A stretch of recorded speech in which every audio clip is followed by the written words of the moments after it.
Congress MP అభ్యర్థుల జాబితా ఆలస్యమవుతున్నది. కారణం ఏమిటి? ఈ కాంగ్రెస్ ఎంపీ అభ్యర్థుల జాబితా ఆలస్యం కావడానికి రెండు ప్రధానమైన కారణాలు కనబడుతున్నాయి. ఇందులో ఇంతకుముందు నాయకులు, కాంగ్రెస్ పార్టీ నాయకులు ఫలానా వారికి టికెట్ ఇవ్వండి, లేదా తమ జిల్లాలో ఉన్న వారికి ఒక టికెట్ ఇవ్వండి అంటే కనుక అట్లా తీసుకునేవారు. ఈసారి అవకాశం లేదు. కొత్త సంప్రదాయాన్ని, పాతదాన్ని వదులుకొని కొత్త విధానంలో కాంగ్రెస్ పార్టీ ముందుకెళ్తున్నది. అందుకే ఒక లోక్సభ నియోజకవర్గ పరిధిలో ఉన్న ఎమ్మెల్యేలు, అక్కడ ఇన్ఫ్లుయెన్స్ చేయగలిగిన వారు ఎవరైతే ఉన్నారో వారిని పిలిపించుకొని వారితో మాట్లాడుతున్నది. ఈ నియోజకవర్గంలో ఫలానా వారికి టికెట్ ఇస్తే కనుక బాగుంటుందా, ఇస్తే గెలుస్తారా అనేది నాయకుల ద్వారా తెలుసుకోవడం.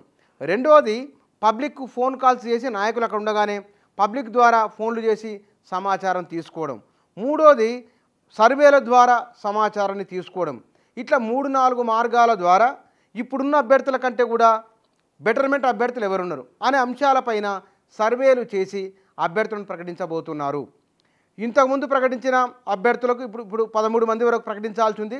ఇందులో అన్ని లోక్సభ నియోజకవర్గాల కింద టార్గెట్ తీసుకున్నారు. వాళ్ళు 10-12కు పైన లోక్సభ స్థానాలు గెలవాలని అనుకుంటున్నారు. కాబట్టి ఆ టార్గెట్ రీచ్ కావాలంటే వీలైనంత ఎక్కువ వడబోయాలని ఒక్కొక్క నియోజకవర్గం నుంచి, ఇప్పుడు ఉదాహరణకు నల్గొండ లోక్సభ నియోజకవర్గం ఉంది, భువనగిరి లోక్సభ నియోజకవర్గం నుంచి అత్యధిక మంది పోటీ పడుతున్నారు. నల్గొండ ఇప్పుడు గుత్తా సుఖేంద్ర రెడ్డి కుమారుడు భువనగిరి టికెట్ అడుగుతున్నారని ఒక అంశం వచ్చింది. రెండోది, చేవెళ్ల టికెట్ బీఆర్ఎస్కి వచ్చిన వాళ్ళు అడుగుతున్నారని ఒక చర్చ కూడా జరుగుతున్నది. ఇక నిజామాబాద్లో జీవన్ రెడ్డి అనుకున్నారు, అక్కడ కూడా బీఆర్ఎస్ నుంచి ఒక నాయకుడు వస్తున్నారు, వారికి ఇస్తే ఎట్లా ఉంటుంది అనే ఒక చర్చ కూడా జరుగుతున్నది. ఇక్కడ సికింద్రాబాదు, మల్కాజ్గిరి ఈ రెండు విషయాలు కూడా ఎవరిని పెట్టాలి పోటీలో ఉన్నప్పుడు సికింద్రాబాద్ విషయంలో క్లారిటీ వచ్చిన మిగతా నియోజకవర్గాల విషయంలో స్పష్టత లేదు. ఈ లేని కారణంగా ఎవరు అంటే 3-4 ఉన్నప్పుడు ఈ 3-4 ఎవరుంటే బాగుంటుంది. ఇప్పటి టికెట్లు ఇచ్చిన వారిని కూడా మనం పోయినసారి అసెంబ్లీ ఎన్నికల్లో టికెట్ ఇచ్చినా కూడా మళ్ళీ తిరిగి వెనక్కి తీసుకున్నారు. అట్లా ఈసారి లోక్సభ ఎన్నికల్లో కూడా ప్రకటించినప్పటికీ, వీరి టికెట్ ఇస్తామని చెప్పినప్పటికీ వారికైనా బలమైన అభ్యర్థులు దొరికితే కనుక అక్కడ అభ్యర్థులను మార్చే అవకాశం ఉన్నది. ఇక్కడ గెలవడమే చాలా ప్రయారిటీగా తీసుకున్నారు.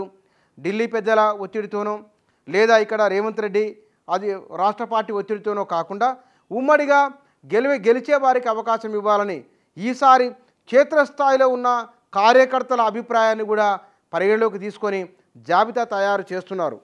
దీంతో పాటుగా బీఆర్ఎస్కి వెళ్ళి వస్తున్న వారు ఉన్నారు, కొంత ఇన్ఫ్లుయెన్స్ కలిగిన వారు వస్తున్నారు, ఇత్యాది విషయాలను పరిశీలిస్తున్నారు. కాబట్టి జాబితా తయారులో కొంత ఆలస్యం జరుగుతున్నది. ఈ జరగడానికి అది నిజంగానే మరీ ఎక్సర్సైజ్లు ఎక్కువైతే కూడా మొదటికే మోసం వస్తుంది.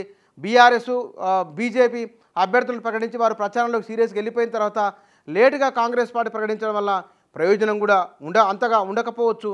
అయితే ఈ ప్రస్తుతం ఉన్న ఈ 6 గ్యారంటీల అమలు, ఇది రేవంత్ రెడ్డి ప్రభుత్వం ఉద్యోగ, ఉపాధ్యాయ, కార్మిక ఈ రంగాలలో తీసుకుంటున్న వీరిపైన నిరుద్యోగుల విషయంలో తీసుకున్న చర్యలు, ఉద్యోగాల భర్తీకి సంబంధించిన అంశాలు, స్వయం సహాయక సంఘాల సమావేశాలు, వారికి ఇస్తామంటున్న వడ్డీ లేని రుణాలు ఇత్యాది అంశాలు అనుకూలంగా ఉంటాయని, కాంగ్రెస్ పార్టీ అత్యధిక లోక్సభ స్థానాలు గెలుస్తుందనే ధీమాతో, నమ్మకంతో కాంగ్రెస్ పార్టీ నాయకులు ఉన్నారు. అయితే ఇవి ఎంత మేరకు అంటే ఆలస్యమయ్యే కొద్దీ అనుకున్నది కూడా కొంత ఇబ్బంది కావచ్చునేమో. మరి ఈ అన్ని అంశాలను పరిగణలోకి తీసుకొని వారు ముందుకెళ్ళాలనుకుంటున్నారు. అభ్యర్థుల జాబితా ఆలస్యం కావడానికి పరిస్థితి అనుకూలంగా, సానుకూలంగా ఉన్నప్పటికీ కూడా మరిన్ని ఎక్కువ జాగ్రత్తలు కాంగ్రెస్ నాయకులు తీసుకుంటున్నారు.